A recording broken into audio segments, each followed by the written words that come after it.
Welcome to Not Milk Never Milk. Subscribe if you're lactose intolerant. In this video, I will explain how to make delicious croissant cookies.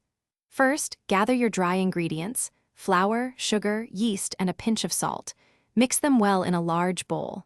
Next, incorporate warm milk and melted butter, stirring until a shaggy dough comes together. Knead this dough for about 5 to 7 minutes until it's smooth and elastic. Finally, let it rise for 1 hour. Now, let's create those flaky layers. Prepare a cold butter block, roughly 6 by 6 inches. Roll your risen dough into a rectangle, about twice the size of your butter. Center the butter on the dough, then fold the dough over to enclose it completely. This is your first turn.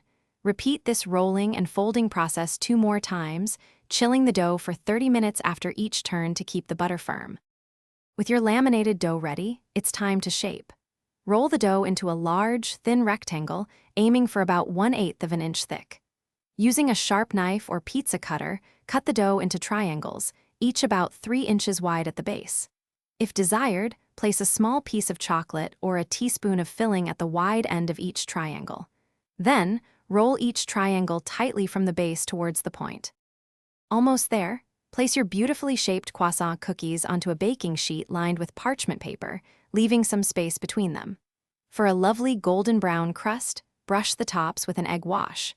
Bake them in a preheated oven at 375 degrees Fahrenheit for 12 to 15 minutes, or until they are puffed and golden. Let them cool slightly on a wire rack before enjoying your homemade treats.